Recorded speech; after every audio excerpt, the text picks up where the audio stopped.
એક વાણિયો હતો, એને એક છોકરો હતો. છોકરો 2 વર્ષનો થયો ત્યાં વાણિયો ગુજરી ગયો. એની સ્થિતિ ઘણી ગરીબ હોવાથી માં બિચારી પારકા કામ કરી છોકરો મોટો કરે છે. એમ કરતા કરતા છોકરો 5-6 વર્ષનો થયો ત્યારે માએ તેને નિશાળે ભણવા મૂક્યો. છોકરો નિશાળે જાય છે અને ભણે છે. હવે નિશાળમાં અમુક તહેવાર આવે ત્યારે ઘણા છોકરાઓ ઘેરથી ખાવાનું લાવે. કોઈ પેંડા લાવે, કોઈ સાકરિયા ચણા લાવે, કોઈ જલેબી લાવે. સૌ નિશાળમાં બેસી અને ખાય. ત્યારે આ છોકરો પૂછે છે કે ભાઈ, તમે આ ખાવાનું ક્યાંથી લાવ્યા? ત્યારે એક છોકરો કહે છે કે મારા બાપા બાર ગામ ગયા તા, તે પેંડા લાવ્યા. બીજો કહે છે કે મારા બાપા જલેબી લાવ્યા હતા. ત્રીજો કહે છે કે મારા બાપા સાકરિયા ચણા લાવ્યા હતા. એ સાંભળી અને છોકરો નિશાળેથી ઘેર આવ્યો ત્યારે એની માને પૂછવા લાગ્યો કે મારા બાપા ક્યાં ગયા છે? માને દુઃખ તો ઘણું થયું, પણ તેણે હિંમત રાખીને કહ્યું કે ભાઈ, તારા બાપા તો ગામ ગયા છે. છોકરો પૂછે છે કે ક્યાં ગામ ગયા છે? ત્યારે માએ કહ્યું કે ભાઈ, વૈકુંઠપુરી ગયા છે. છોકરાએ કહ્યું કે મારા બાપાને હું એક કાગળ લખું કે મારા માટે પેંડા અને જલેબી મોકલે. દરેકના બાપા મોકલે છે અને મારા બાપા કાંઈ મોકલતા નથી. હું કાગળ લખું કે મારા માટે જરૂર પેંડા મોકલજો. તેને લખતા તો આવડતું નથી, પણ જેવું તેવું કાગળમાં લખ્યું કે બાપા પેંડા મોકલજો. પછી એ માને કહે છે કે માં, તું મને સરનામું લખી આપ. એની માએ સરનામું લખી આપ્યું. માની આંખમાંથી આંસુ ચાલ્યા જાય છે. છોકરો જીદે ચડ્યો છે. એટલે છોકરાને ખુશ કરવા માએ સરનામું લખી આપ્યું કે સ્વર્ગે વૈકુંઠપુરી. એ પ્રમાણે સરનામું લખી છોકરાને કાગળ આપ્યો. છોકરો તો ઘણો ખુશ થયો અને કાગળ નાખવા માટે ગયો. પણ ટપાલની પેટી ઊંચી છે અને છોકરો નાનો છે, એટલે તેનાથી પહોંચી શકાતું નથી. તે પેટી પાસે કૂદકા માર્યા કરે છે. એવામાં એક શેઠની ગાડી ત્યાં આગળ થઈ અને જાય છે. શેઠે જોયું અને શેઠને દયા આવી કે આ છોકરાથી પેટીએ પહોંચી શકાતું નથી. શેઠે ગાડીવાળાને કહ્યું કે તું ગાડી ઊભી રાખી અને જા અને પેલા છોકરાનો કાગળ ટપાલ પેટીમાં નાખી આપ. ગાડીવાળો ગયો અને છોકરાને કહ્યું કે લાવ ભાઈ, કાગળ તને ટપાલ પેટીમાં નાખી આપું. છોકરાએ ખુશ થઈ અને કાગળ આપ્યો. ગાડીવાળાએ કાગળ હાથમાં લીધો. તેનું સરનામું જોતા ગાડીવાળાને નવાઈ લાગી. તેથી ગાડીવાળાએ કાગળ નાખ્યો નહીં અને છોકરાને સમજાવ્યો કે ભાઈ, મેં કાગળ નાખી દીધો છે. છોકરો તો ખુશ થતો થતો ઘેર જાય છે.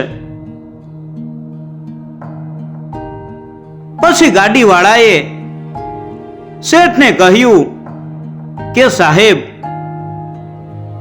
આ કાગળનું સરનામું નવી જાતનું છે.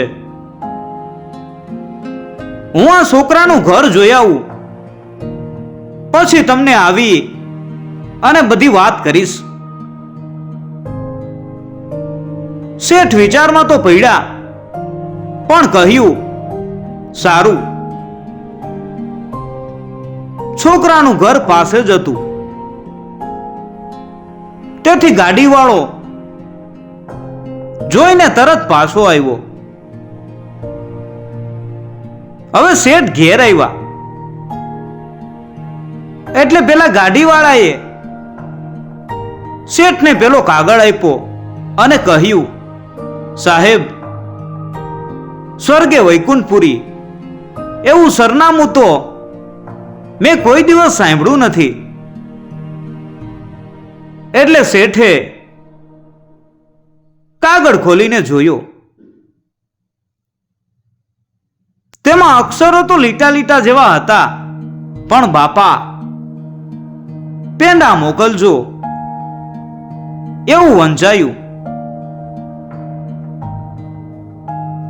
શેઠે ગાડીવાળા પાસે ખબર કઢાવી તો પાડોશીને ત્યાંથી ખબર પડી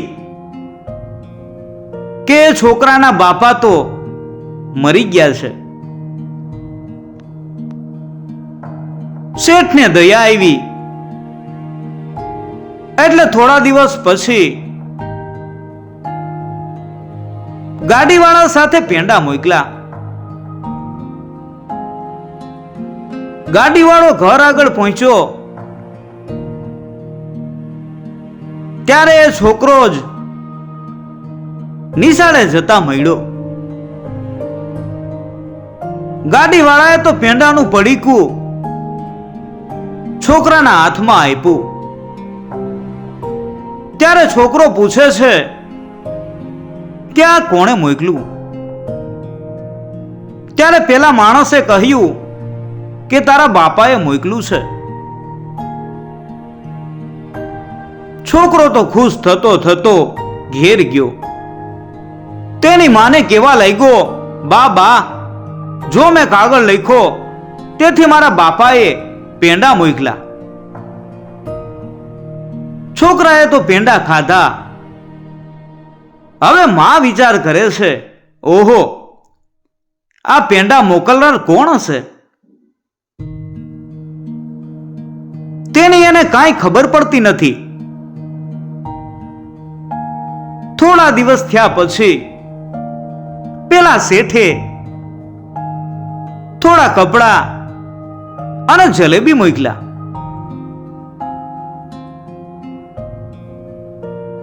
તે પણ આ છોકરો નિશાળે જતો હતો તે વખતે આવીને આપી ગયો.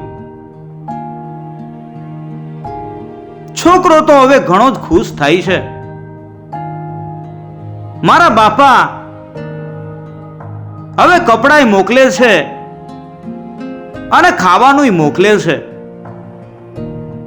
એમ એને લાગે છે અને હરખાય છે. એમ કરતા કરતા છોકરો હવે મોટો થયો છે અને એ સમજવા લાગ્યો છે કે મારા બાપા તો મરી ગયા છે. ત્યારે તે એની માને કહે છે કે બા, મારા બાપા તો મરી ગયેલા છે અને આ બધું કોણ મોકલતું હશે? ત્યારે માં કહે છે કે ભાઈ, મને કાંઈ સમજ પડતી નથી. કોઈ દયાળુ માણસ હશે તે મોકલતા હશે. શેઠ તો થોડા થોડા દિવસે કપડાં, ખાવાનું મોકલા જ કરે છે. હવે છોકરો મોટો થયો છે. તે પણ પેલા માણસને પૂછે છે કે ભાઈ, મારા બાપા તો મરી ગયા છે, તમે આ બધું ક્યાંથી લાવો છો? ત્યારે પેલો માણસ કહે છે કે તમારા બાપા જ મોકલે છે. એમ કહી અને પોટલું મૂકીને ચાલ્યો જાય છે. હવે થોડા દિવસ થયા એટલે શેઠે પોટલું મોકલ્યું. એમાં લુગડામાં થોડા રૂપિયા બાંધીને મોકલ્યા. પેલો માણસ તો પોટલું મૂકીને ચાલ્યો જ જાય છે, કશું બોલતો નથી. આ છોકરો ઘણો ગરીબ છે એટલે આ રૂપિયા મળવાથી માં અને દીકરો ઘણા ખુશ થયા. વિચાર કરે છે, ઓહો, આવો દયાળુ માણસ કોણ હશે કે આપણને આવી સહાય કરે છે? આપણે એને કેવી રીતે શોધીએ? એમ કરતા કરતા છોકરો ઘણો મોટો થઈ ગયો. તે 18-20 વર્ષનો થયો. શેઠ તો ઘણા જ પૈસા મોકલ્યા કરે, પણ આ લોકોને કોણ મોકલે છે એની ખબર પડતી નથી. થોડા દિવસ થયા પછી પેલા દયાળુ શેઠ માંદા પડ્યા. માંદગી ઘણી વધી ગઈ. શેઠની પાસે ઘણા પૈસા છે, રેવાને મોટી હવેલી છે. શેઠને કોઈ સગુવાલું છે નહીં.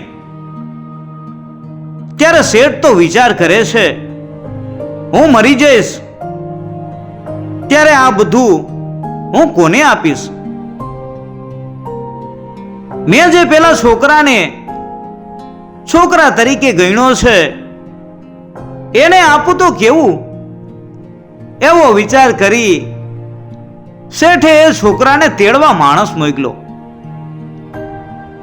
માણસે આવી અને આ છોકરાને કહ્યું કે પેલા દયાળુ શેઠ તમને દીકરો ગણી બધું મોકલતા હતા. એ શેઠ હમણાં મરણ પથારીએ પડ્યા છે, તમને મળવા બોલાવે છે. છોકરો તો વેલો વેલો આવ્યો. આવી અને શેઠને પગે લાગ્યો અને કહે છે કે ઓહો શેઠ, આપ તો મારા પિતા તુલ્ય છો. આટલી બધી આપે મને મદદ કરી, પણ આપનો પત્તો મને મળતો નહોતો, પણ આજે મને પત્તો મળ્યો છે. એથી હું ઘણો જ ખુશ થયો છું. આપ મને જે સેવા કહો તે હું કરવા તૈયાર છું. શેઠ કહે છે કે ભાઈ, જો આ મારી ચાવીઓનો જુડો, આ પેટીઓ, પટારા, તિજોરીઓ, ઘરબાર બધું હું તને સોંપીને જાઉં છું. મેં તને છોકરા તરીકે માન્યો છે એટલે હવે તને જ બધું સોંપું છું. મારે બીજું કોઈ સગુવાલું છે નહીં. છોકરો કહે છે કે મારી માં આપને મળવા માટે ઘણી ઝંખના કરે છે. તો આપ કહો તો એને મળવા બોલાવું. એટલે શેઠે કહ્યું, હા ભાઈ, સુખેથી બોલાવ. આપણી ગાડી તેડવા મોકલ. શેઠની ગાડી તેડવા ગઈ. હવે પેલી બાઈ ઘણી શરમાતી બિચારી આવે છે. શેઠને ઘેર આવી ખૂબ રડી અને શેઠને કહે છે, ઓ દયાળુ શેઠ, તમે અમારા જેવા ગરીબ ઉપર આટલી બધી દયા કરી, તેનો બદલો તો અમે આપી શકીએ એમ નથી, પણ પરમેશ્વર આપશે. પરમેશ્વર તમારું ભલું કરશે. પછી તો માં અને દીકરો ઘરમાં રહે છે અને શેઠની તનતોડ સેવા ચાકરી કરે છે.